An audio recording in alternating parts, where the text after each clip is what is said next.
Welcome to this lesson to help you learn English with the news. We're going to read a news article together, and you're going to learn a lot of advanced grammar, natural vocabulary, correct sentence structure, and even correct pronunciation directly from reading this article with me. Of course, I'm Jennifer from jforceenglish.com, and this is your place to become a fluent, confident English speaker. Let's get started.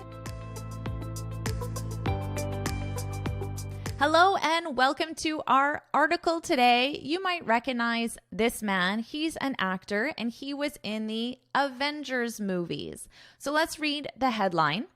Jeremy Renner, Avengers actor out of surgery but still in critical condition. So unfortunately, I know that something happened to this actor and something terrible happened, and I know that because he is still in critical condition. And critical condition, this means life-threatening condition.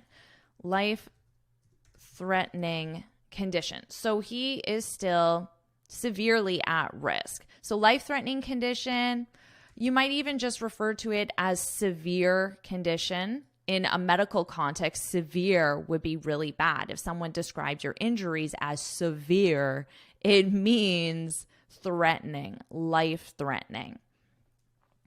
Okay, and out of surgery, you go into surgery. That's when you start your surgery. And then you get out of surgery. That's when you end your surgery. So it's just another way of saying start and finish or start and end. So this is surgery is over, finished, however you want to think of it, over or finished, out of surgery. So maybe if you know someone who's going into surgery, I'll just write that, to go into surgery. This is when you start your surgery. The operation begins. So you might ask someone, when are you going in for your, let's say I'll just say operation. Operation is a type of surgery. I could say surgery as well.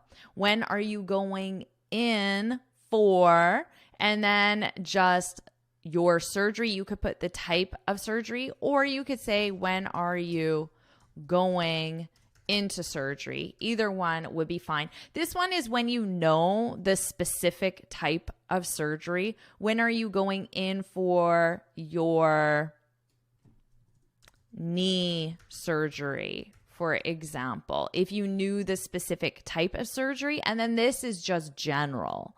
You don't know what type of surgery they're getting. And then the opposite would be, when did he get out of surgery? So this is asking, when did it finish? So very specific to surgery, but it will help you understand this article at least. Okay, let's continue on. Renner suffered blunt chest trauma and orthopedic injuries and is still in intensive care. So remember, if you're in critical condition, the area of the hospital you would go into is intensive care. And generally, this is referred to as ICU. This is the acronym. The U stands for unit, intensive care unit. So if you hear, for example, that Renner, this is the last name of the actor, Renner is still in ICU. That's bad because he's in intensive care, and you only go into intensive care if you are in critical condition, which means you have some sort of life-threatening or severe injury or illness. All right. Let's continue on here. He was airlifted to hospital on Sunday after an accident while clearing snow outside his home in Nevada. Now, this is very surprising because to me, snow and Nevada do not go hand in hand because Nevada is the desert. It is very hot in Nevada. So the fact he was clearing snow just really surprises me. To be airlifted, this is basically when you're rescued by either an airplane or a helicopter, some sort of aircraft. It doesn't matter which one. So you've seen this in movies, most likely documentaries, the news. There might be a fire, a burning building or something, and you can't go in it. So a helicopter or a plane has to come and they drop someone from above and then pick that person up and then take that person because it's either the safest way or the fastest way to rescue that person. So maybe because there was so much snow that regular ambulances, it would have taken way too long. The roads were completely blocked by snow. So they had to use either a helicopter or airplane. That's what I would guess. To be airlifted, this means to be rescued by an aircraft, which is just an airplane or helicopter. I can't think of any other aircrafts. Are there just the two? I think so. Airplane, helicopter. Okay, aircraft, a craft in this case is just a vehicle, but we don't call them vehicles in the air. You would call it an aircraft. And these are the two types of aircrafts, just like different types of vehicles. You have a car, a van, a SUV, a truck, for example. Those are the different types of vehicles. So if you know a different type of aircraft, let me know because I personally only know these two. Okay. He was airlifted to hospital on Sunday after an accident while clearing snow. In this case, clear snow simply means to remove snow. Remove snow. Remove snow. So clear is another way of saying that. But it is remove, but let me put it in the correct verb tense because you notice that we have a gerund here. Now, why do we have a gerund? This is a great grammar point because of the verb while. So you could say while clearing, not cleaning. You don't clean snow, you clear it. While clearing snow, he got into an accident. While clearing snow, he got into an accident. Okay. So you need a gerund verb after while, and this means the action was in progress, clearing snow, shoveling, clearing snow, and then something happened as that action was in progress. That's what while represents. The sentence structure is flexible because I could say he got into an accident while clearing. I don't know why I keep saying cleaning. You do not clean snow. That's weird. You clear snow while clearing snow. I would say this is the more common sentence structure, having your action, your subject, verb, your action, and then using while to show the other action. But you can absolutely reverse them. It's just what do you want to emphasize? This one emphasizes the clearing snow because it comes first, and this one more emphasizes the accident. So either one is correct. So just remember while plus gerund verb. Okay. While clearing snow outside his home in Nevada. I think that's good. So this is the cause of the accident. Something happened while he was clearing snow. Let's find out. The U.S. has been battered by snowstorms, killing dozens of people. Now, you might not know what this verb to batter means, but I hope just by the context of this, one, you can understand the emotion. Is it a positive or a negative? And then, well, it's negative, right? Killing dozens of people. This isn't a positive thing. So battered by snowstorm. So in this context, even if you don't understand what the verb means, try to understand the emotion of it, and it will at least help you understand the overall meaning. When you're battered by something, it means that something happens very suddenly, very quickly, or in large quantity, and you weren't expecting it. So the US had a lot of snow. It happened very quickly and very suddenly. Now, maybe they also weren't expecting it. It's winter, so snow is likely, but maybe not the amount of snow or the location of the snow. Remember, I said Nevada is very hot. It's the desert. So it's quite surprising that they would have snow. So to be battered by. Notice this is with the verb be, which is just conjugated in our present perfect. To be battered by. That's because it is in the passive form. To be battered by. And then in this case, it's something, the snowstorm. Now it's in the passive form because we're not focusing on the subject doing the action. We're focusing on the object receiving the action. The US people, the country, receiving the snowstorm. Okay, to be battered by something, that's in the passive. Another verb that's very common is the verb hit, to hit. So the US has been hit by snowstorms. Exact same meaning. I would say hit is more common. Honestly, I don't hear battered too much. You can use both of these specifically with weather, and it's when it happens suddenly, which means quickly, or you can think of it in large quantity as well, large amount of snow.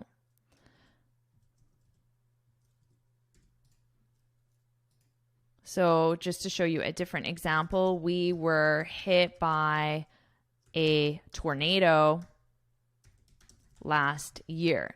So of course, a tornado does happen suddenly and quickly, but then there could also be that unexpected quality, large quantity, and I'll also add unexpected. And again, this is in the passive because I'm focusing on receiving the action, not the subject doing the action. Jeremy's family would like to express their gratitude to the incredible doctors and nurses looking after him, publicist Miss Mast said in a statement. All right.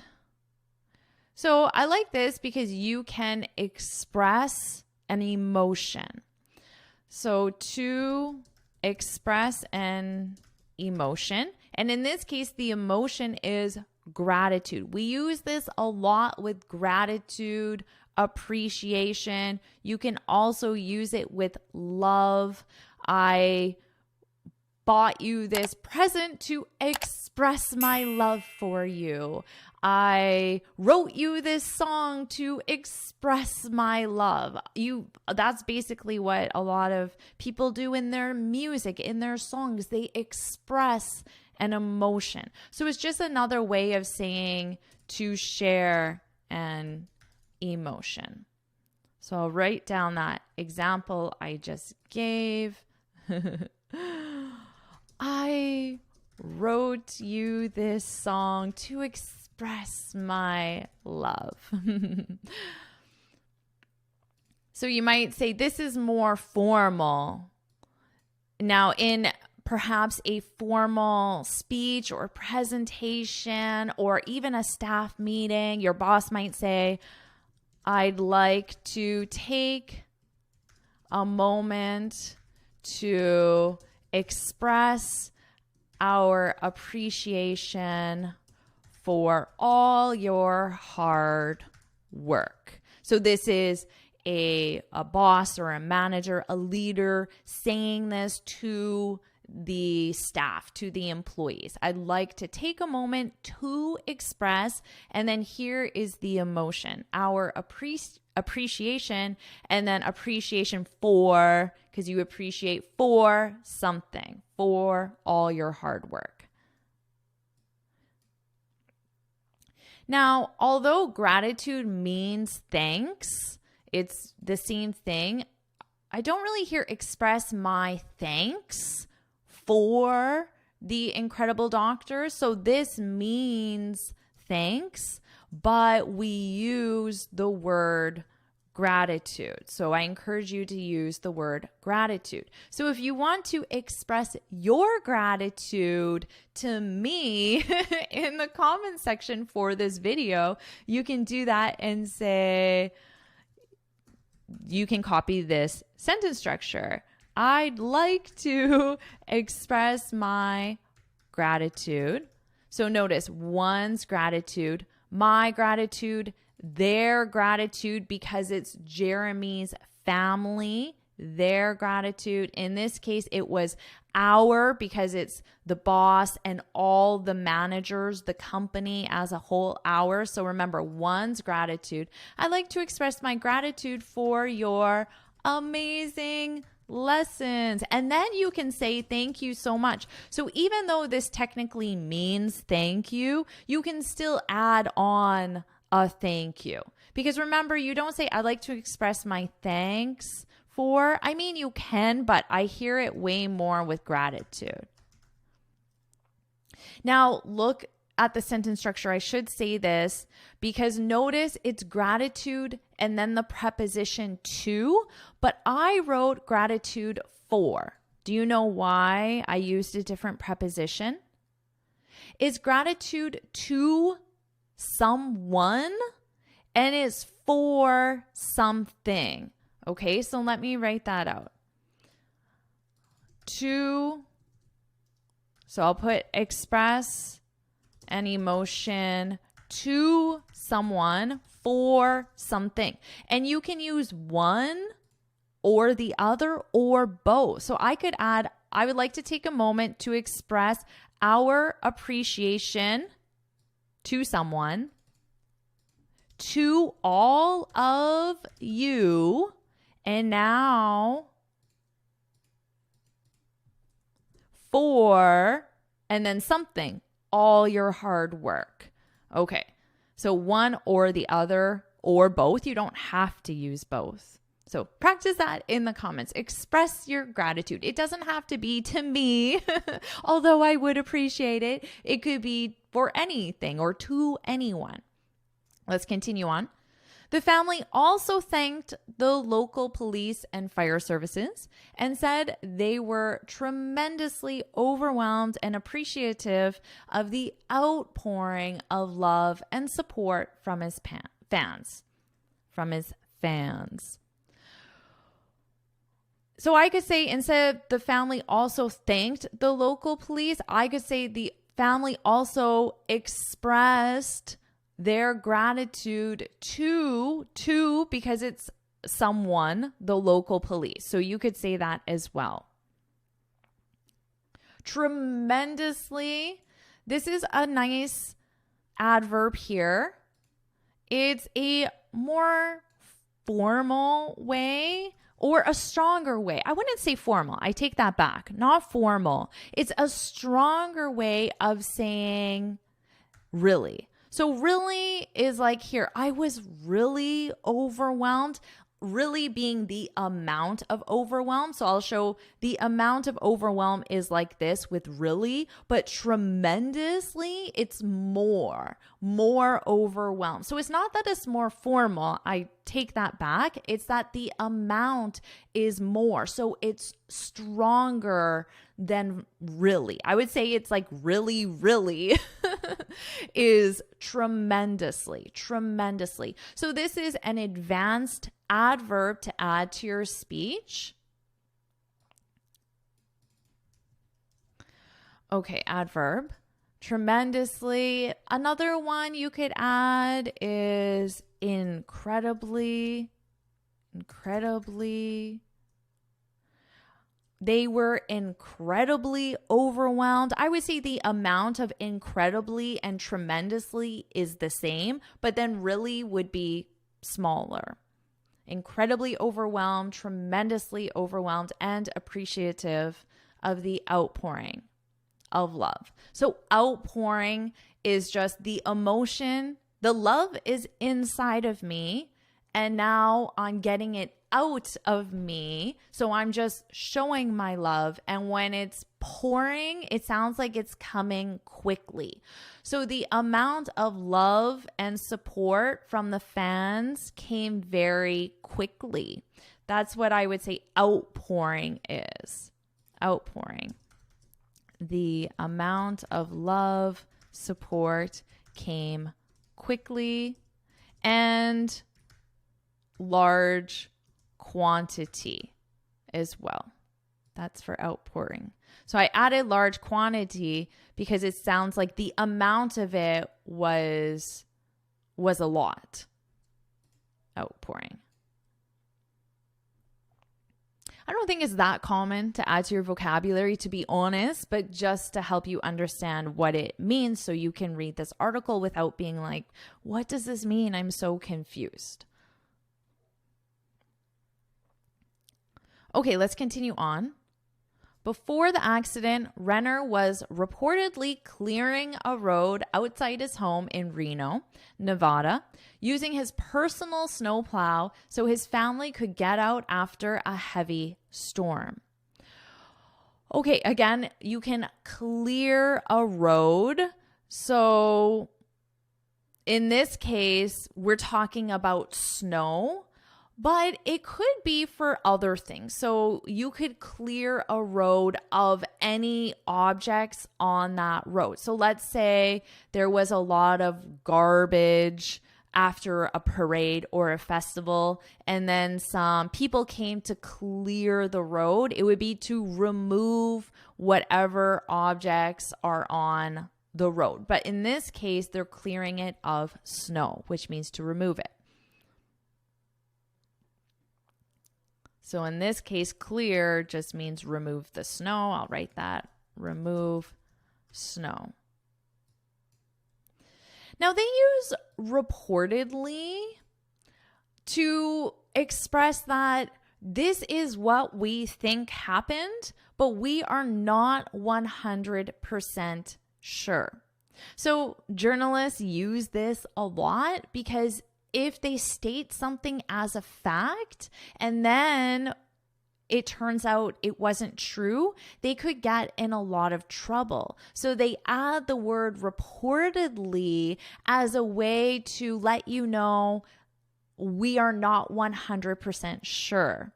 So you will see this a lot in the media, was reportedly clearing. So reportedly to say that something is likely to be true. They have maybe a witness, a family member, a friend said, yeah, I saw him clearing the snow, but not 100% certain.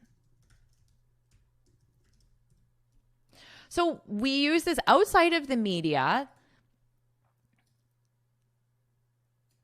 You might say the company is reportedly closing their branch in Reno. Reno is the location where this happened, so that's why I'm using it. So the company is reportedly closing their branch in Reno.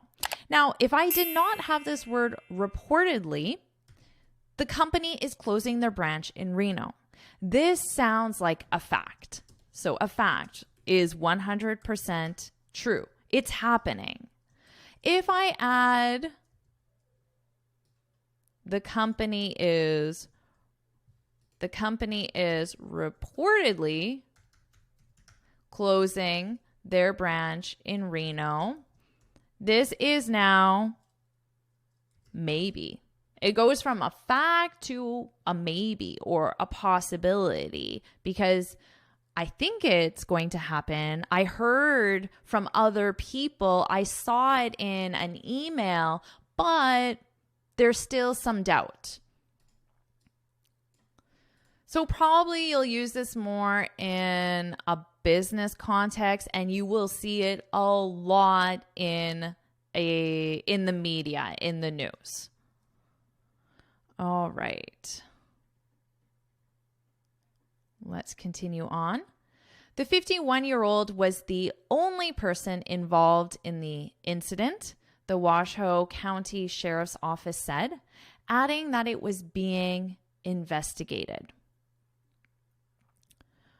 All right, I think that's pretty clear. Incident here is just another way of saying accident. The incident, the accident. Let's continue on. U.S. celebrity news site TMZ reported that Renner was aided by neighbors at the scene, one of whom was a doctor. All right, so one of his neighbors was a doctor, and the doctor helped him. So was aided by, was helped by. Now notice the sentence structure. What do you notice about this? Renner was aided by neighbors. This is again in the passive form. The passive is incredibly common in the news and the media because a lot of times they want to focus on the person receiving something, receiving an action, receiving something specific, and the person doing the action, the subject, is not as important. This article is about Renner. This article is not about the neighbors. So by putting it in the passive form, it keeps the focus on Renner. So if I had this in an active form, what would it be?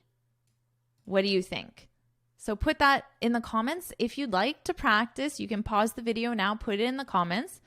The active form is the neighbors helped or aided Renner. So this is in the past simple, helped or aided. The neighbors helped, the neighbors aided Renner. To be honest, I would say help is definitely way more common. So just understand what to aid someone means, but I would still, for my own vocabulary, I would use the verb help. The scene, I think you understand what this means just from movies, plays, but the scene is where something happens. So in this event, the scene was Rayner's driveway or the road outside of his house because that's where he was clearing the snow with the snowplow. I didn't define it, and if you live in a tropical climate, you probably don't know what a snowplow is. For me, since I live in a cold climate, it's obvious. Plow. Notice the pronunciation. Plow, plow, snow plow. This is a machine that removes snow. So instead of doing it with a shovel, that's what we call the object to remove, to clear snow, a shovel. You use a machine and the machine clears, removes the snow. So a machine to remove snow.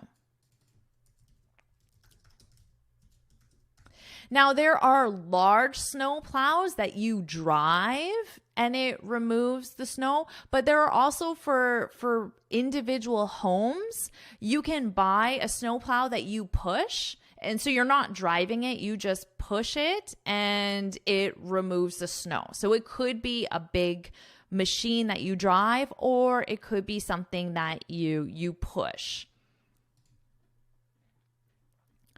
All right, where were we? We were talking about, oh yes, this scene. The scene is where he was clearing the snow with his snow plow, which is the machine to remove snow. All right. Let's continue on. A day after the accident, news emerged that rally driving champion Ken Block was killed when his snowmobile flipped at his ranch in Utah. Oh, so another accident involving the snow. Remember I said up here that incident means accident? Well, I could say a day after the incident because that's what they originally used, and now they're changing it to accident, but it doesn't matter because in this context, it has the exact same meaning. Incident. A day after the incident, news emerged that this car driver was killed. Okay, a snowmobile. Again, if you live in a hot climate, a tropical climate, you might not know what this is. A snowmobile, they're actually really fun. They can be dangerous, unfortunately. So let me show you a picture of a snowmobile. So here we are on Google Images. So this is a snowmobile. It's a vehicle that you drive on the snow. It's really fun. I had one when I was a kid, but I haven't gone snowmobiling in years. I don't know. It can also be a little bit dangerous, to be honest, but it is very fun. Have you ever been snowmobiling? So now you know what a snowmobile is.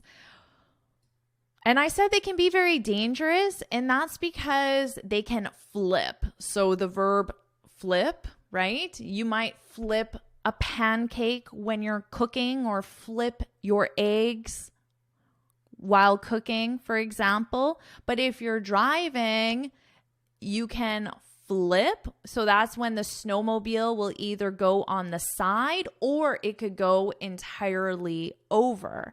Now, of course, it's not just snowmobiles. It could be a motorcycle, a car can flip, a boat, something on water can flip as well. So let's continue on. Thousands of homes experienced power cuts and travel was severely disrupted.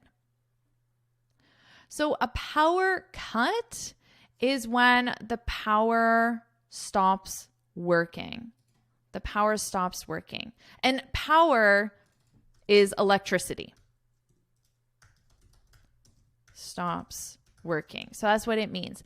Now, let me share a very useful expression for you.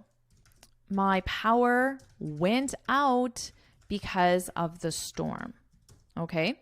So here, one's power to go out, to go out. So when your power goes out, it means you don't have electricity. Your electricity stops working. So it's the exact same thing. Electricity stops working. My power went out because of the storm. So let's say there's a lot of snow, a lot of rain, a lot of wind, whatever it might be in your location. You might say, I hope my power doesn't go out while I'm presenting.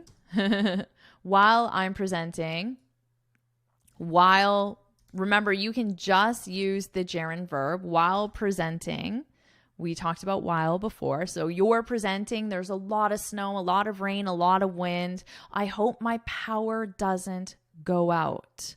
So that means I hope my electricity doesn't stop working. But no native speaker would say my electricity stopped working. That's a literal translation. We would say my power went out. So that's a very useful one because it happens to everyone. Your power goes out from time to time, right? So when was the last time your power went out? Share it in the comments just to practice that expression. Two-time Oscar nominee Renner is best known for his role as Clint Barton, Hawkeye, in the Marvel Cinematic Universe, starring in several Avengers films and in the spin-off television series Hawkeye. Okay. So Renner, they're just giving some background information on Renner just to let you know who he is, his accomplishments, if you didn't know. You're probably wondering what a spin-off is, a spin-off television series. A spin-off is when you have a movie like The Avengers, and then they take one part of that movie and they take it out and they create an entire movie or show, TV show, from that one part of that movie. So that's a spin-off. So for example, right now I saw on Netflix or something like that they're creating, or they have created, I think it already exists, so I'll say they have created a spin-off television series called, I think it's called Wednesday. And the spin-off is that Wednesday, this is the name of a person. Wednesday was a character in the movie The Addams Family. So they took that whole movie, The Addams Family, they took one piece of that movie, the character Wednesday, they took it and they created an entire television show series from that one part of the movie. So that is called a spin-off. Have you heard of the series Wednesday? Have you seen it? Have you seen the movie Addams Family? So that is what a spin-off is. Some people really like spin-offs because they get to keep watching.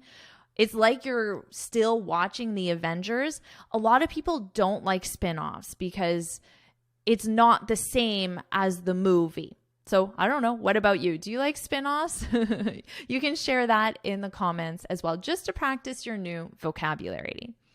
All right, so that is the end of the article. I hope you learned lots from this article and found it very interesting. What I will do now is I will read the article from start to finish so you can focus on my pronunciation and you can practice along with my pronunciation. So let's do that now. Jeremy Renner, Avengers actor out of surgery but still in critical condition. Renner suffered blunt chest trauma and orthopedic injuries and is still in intensive care, Samantha Mass said in a statement to U.S. media on Monday night. He was airlifted to hospital on Sunday after an accident while clearing snow outside his home in Nevada. The U.S. has been battered by snowstorms, killing dozens of people. Jeremy's family would like to express their gratitude to the incredible doctors and nurses looking after him, publicist Miss Mass said in a statement. The family also thanked the local police and fire services and said they were tremendously overwhelmed and appreciative of the outpouring of love and support from his fans. Before the accident, Renner was reportedly clearing a road outside his home in Reno, Nevada, using his personal snowplow so his family could get out after a heavy storm. The 51-year-old was the only person involved in the incident, the Washoe County Sheriff's Office said, adding that it was being investigated. U.S. celebrity news site TMZ reported that Renner was aided by neighbors at the scene, one of whom was a doctor. The day after the accident, news emerged that rally driving champion Ken Block was killed when his snowmobile flipped at his ranch in Utah. Thousands of homes experienced power cuts, and travel was severely disrupted. Two-time Oscar nominee Renner is best known for his role as Clint Barton, Hawkeye, in the Marvel Cinematic Universe, starring in several Avengers films and in the spin-off television series Hawkeye. Amazing job with this lesson. Now you can look in the description below and you'll see a link where you can download the free lesson PDF that summarizes everything you learned in this lesson. And if you found this lesson helpful, please hit the like button, share it with your friends, and of course subscribe. And before you go, make sure you head on over to my website, jforrestenglish.com, and download your free speaking guide. In this guide, I share 6 tips on how to speak English fluently and confidently. And until next time, happy studying.